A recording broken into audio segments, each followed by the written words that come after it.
भारत में नहीं चले गए, बल्कि सबसे पहले हमारे सरकार मुस्तफा सल्लल्लाहु अलैहि वसल्लम ने उन्हें नक्शे के साथ ही भेजे हैं और वो भारत में गए हैं। लेकिन जब राजा करके नवाज भारत में मौजूद नहीं थे, उससे पहले एक पंडित था जिसका नाम है रतन हिंदी, और वो रतन हिंदी वो भी हमारे सरकार के सहाबी होते हुए नजर आते हैं। लेकिन इस्लाम के मुकद्दस शहजादे वो किस तरीके से सरकार के सहाबी होते हैं कि जब हमारे सरकार उनके बचपन का आलम के अंदर हमारे सरकार का चेहरा अब्दुल्ला जैसा चेहरा नजर आ रहा था, उसे रतन हिंदी ने कहा कि अगर आप कहो तो मैं इसी नहर को पार करा दूं। हमारे सरकार मुस्तफा सल्लल्लाहु अलैहि वसल्लम ने फरमाया आपकी जैसी मर्जी, इस तरीके से कहा और मुस्कुराने लगे। इस्लाम की मुकद्दस शहजादी उसके बाद रतन हिंदी ने अपने कांधे पे बिठाया और कांधे पे बिठाने के बाद हमारे सरकार को नहर पार करा दी। इस्लाम की मुकद्दस शहजादी उसके बाद क्या होता है, जब रतन हिंदी इस तरीके से उसी मुल्क में ही रहता था और हमारे सरकार वहां से हिजरत कर जाते हैं और मक्का पहुंच जाते हैं। इस्लाम की मुकद्दस शहजादी इतना वक्त नहीं है, मैं आपको मुख्तसर में बताते चलूं कि जब रतन हिंदी ये वहां पर रहते थे और वही मुल्क में रहते थे, उसी भारत में रहते थे, अभी भी उनका पाकिस्तान में बॉर्डर पर उनका मजहब काफी है, हिंदुस्तान के बॉर्डर पर उनका मजहब काफी है। इस्लाम की मुकद्दस शहजादी जब रतन हिंदी ने अरब वालों से कहा, उसी मुल्क में अरब वाले रहते थे कि आप मैंने सुना है एक चांद को 2 टुकड़े किए हैं, लेकिन चांद को किसने 2 टुकड़े किए वो उनको नहीं पता था, वो उनको खबर नहीं थी। इस्लाम की मुकद्दस शहजादी जब रतन हिंदी इस तरीके से इसी गुफ्तगू को तमाम लोगों से पेश करते हैं, तमाम लोगों को पूछते हैं, रतन हिंदी ने इस तरीके से कहा, लोगों ने कहा कि वो वही शख्स था, हम उनके झंडे जादूगर समझते थे, लेकिन वो कह रहे थे कि अल्लाह एक है और मैं उसका रसूल हूँ। वो इस तरीके से वो कहते हुए यहाँ से गुजर जाते हैं। लेकिन जब रतन हिंदी इतनी बात सुनते हैं, ऐसे ही वो मक्का में जाते हैं, लेकिन वो मक्का में नजर नहीं आते हैं। मक्का वालों से पूछते हैं लेकिन जो जिसने चांद के 2 टुकड़े किए हैं वो शख्स कहाँ पर है, वो कौन है? इस तरीके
शहजादे जब ख्वाजा गरीब नवाज के मैं आपको एक वाक्या बताती चलूं कि जब एक संदीप की लड़की थी और वो रोजाना उनके अबू यानी जो संदीप होता था वो रोजाना दूध पिलाने के लिए देवता को दूध पिलाने के लिए जाया करता था। लेकिन एक मरतबा का ऐसा वाक्या हुआ कि उनके बेटे ने कहा कि आप रोज के लिए जा रहे हो लेकिन आज मैं देवता को दूध पिलाने के लिए जाऊंगी। इस तरीके से वो जिद करती हुई नजर आती है। उनके अबू ने कहा कि वो तो पत्थर से बना हुआ है और वो एक मूर्ति है, पत्थर से बनी हुई है, वो कैसे दूध पिएगी? उनके अंदर तो जान ही मौजूद नहीं है। लेकिन आप वहाँ पर मत जाओ, वो कभी दूध नहीं पीती है, मैं ऐसे ही रख के आ जाता हूँ। तो कहा कि नहीं, मैं उनको दूध पिलाने के लिए जाऊंगी। इस्लाम के मुकद्दस शहजादे जब वही बेटी उसे दूध को लेकर देवता को पिलाने के लिए चल बसती है, जब जाती है और उसे देवता से कहती हुई नजर आती है कि आप ये देवता ये दूध पियो, दूध नहीं पियोगी, नहीं पियोगे तो मैं यहीं से नहीं जाऊंगी। मैं कसम खा कर कहती हूँ जब तक दूध नहीं पियोगे तब तक मैं यहाँ से नहीं जाऊंगी और मेरा पूरा जिस्म खून से लोलहान कर दूंगी। इस तरीके से वो लड़की कहती हुई नजर आती है। इस्लाम के मुकद्दस शहजादे सुनना हमारे ख्वाजा गरीब नवाज का जब वहाँ से गुजर होता है, ख्वाजा गरीब नवाज देखते हैं कि ये लड़की अपने सर को क्यों कटका रही है और उनसे क्यों लोलहान है। जब उन्हें बच्ची से कहा कि ए बच्ची आप ऐसा क्यों कर रही हो, तो ख्वाजा गरीब नवाज ने इस तरीके से कहा तो वो बच्ची कहने लगी कि मैं अपने देवता को दूध पिलाने के लिए आई हूँ और मैंने कसम खाई है कि जब तक ये देव दूध नहीं पिएगा तब तक मैं यहाँ से जाऊंगी नहीं और अपने सर को कटका कटका कर खून से लोलहान कर दूंगी।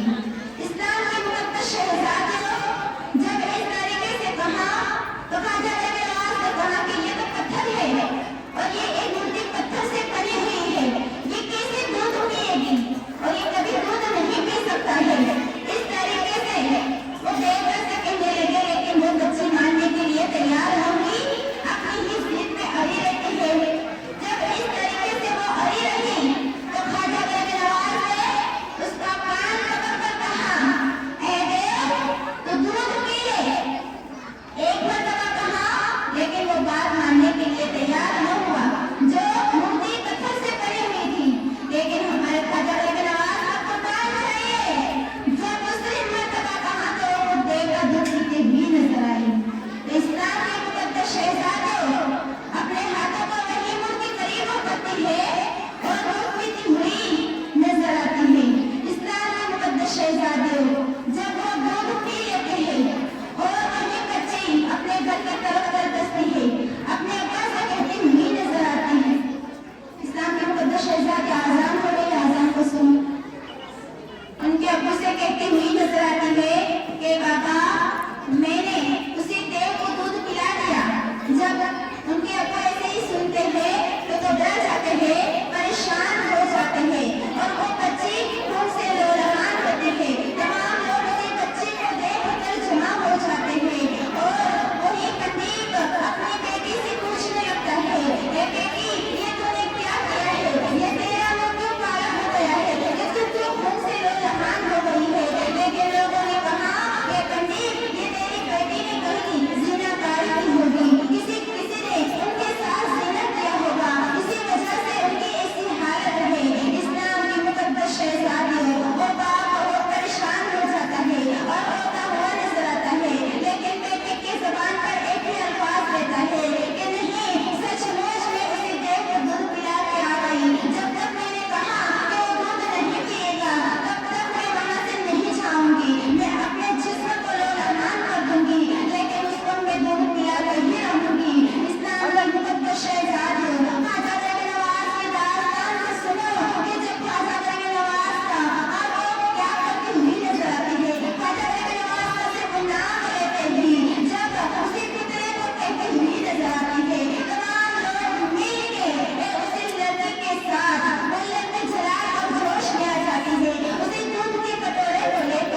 शहजादियों, ये है ख्वाजा गरीब नवाज की शान कि वो किस तरीके से लोगों को कलमा पढ़ाकर मुसलमान में दाखिल करते हुए नजर आते हैं।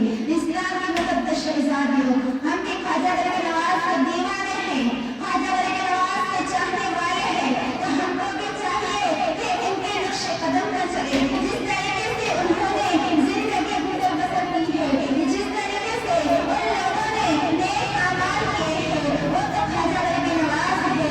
इस्लाम का मुकद्दस शहजादियों, उसे एक कलमा आपको मैं बताते चलूं, वो ख्वाजा गरीब नवाज कितना इल्म रखते थे और उससे ज्यादा हमारे सरकार उन लोगों को जानते हुए नजर आते थे।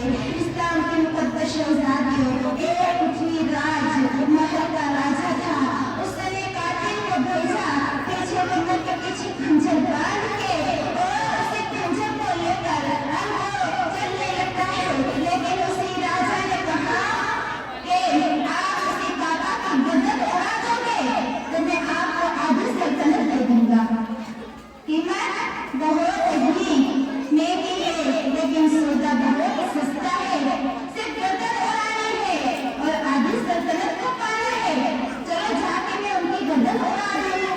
इस्लाम की मुकद्दस शहजादियों, जब वो कातिल ख्वाजा गरीब नवाज रहमतुल्लाह अलैह हमारे सरकार मुस्तफा सल्लल्लाहु अलैहि वसल्लम की बातें लोगों तक पहुंचा रहे थे, दीन बता रहे थे, दीन के ताल्लुकात से गुफ्तगू कर रहे थे और वही कातिल के वहां पर जाकर बैठ जाता है। इस्लाम की मुकद्दस शहजादियों, वो कातिल अपने इरादे से निकला था, लेकिन उसका इरादा कैसे कलम जाता है। सुनना मेरे बहनों, जब वो कातिल ख्वाजा गरीब नवाज की महफिल में जाता है, तमाम लोग वहां पर गुफ्तगू सुन रहे हैं, तमाम की जरूरतें पूरी हो जाती है, तमाम लोग रात होते ही चले जाते हैं, लेकिन वही शख्स जो कत्ल करने के इरादे से गया था वो वहीं पर बैठा रहा। लेकिन मेरे ख्वाजा गरीब नवाज को कुर्बान करे, वो क्या कहते हैं कि ए शख्स, मुझे मालूम है कि तू क्या करने के लिए आया है, तू किस इरादे से आया है। तेरा जो इरादा है वो इरादे को पूरा कर ले, तेरा जो इरादा है उसे तू पूरा कर ले। तो कहा कि मेरा कोई इरादा नहीं है, कोई भी इरादा नहीं है, मैं ऐसे ही आपके महफिल में गुफ्तगू को सुनने के लिए आया हूँ। जब ख्वाजा गरीब नवाज ने इस तरीके से कहा कि कमर के पीछे जो खंजर तूने बांधा है वो किस लिए बांधा है, तो कहा कि ये हमारे भतीजों का राज है, रिवाज है कि हम लोग कमर के पीछे एक खंजर बांध के चलते हैं, हम हथियार हाथ में लेकर चलते हैं। इस्लाम की मुकद्दस शहजादियों, जब इस तरीके से कहा तो फिर ख्वाजा गरीब नवाज ने कहा तो फिर बता कि तेरे राजा ने क्या कहा था कि उसी बाबा का बदन को उड़ा देना, उसी बाबा का मुकद्दस कर देना, इस तरीके से तुझे कहा था कि नहीं। तो वो शख्स कहने लगा कि मैं जानता हूँ कि आप ये सब कुछ जान चुके और आप तो वहाँ पर मौजूद नहीं थे और आपने ये सब कुछ कैसे जाना। और जब इस तरीके से उसी शख्स ने कहा तो ख्वाजा गरीब नवाज रहमतुल्लाह अलैह ने कहा कि मुझे सबसे ज्यादा मेरे नाना जान हुजूर मुस्तफा सल्लल्लाहु अलैहि वसल्लम जानते हैं। इस्लाम की मुकद्दस शहजादियों, जब तुम की बात जानते हैं तो कयामत तक तुम मिशन के साथ क्या जानेंगे। इस्लाम के मुकद्दस शहजादियों, उसके बाद वो शख्स भी अपने ख्वाजा गरीब नवाज के कदमों में गिर जाता है और कलमा पढ़ के मुसलमान होता हुआ नजर आता है। इस्लाम के मुकद्दस शहजादियों, वक्त इतना नहीं है, लेकिन मैं आपको और ज्यादा बताती चलती और मेरी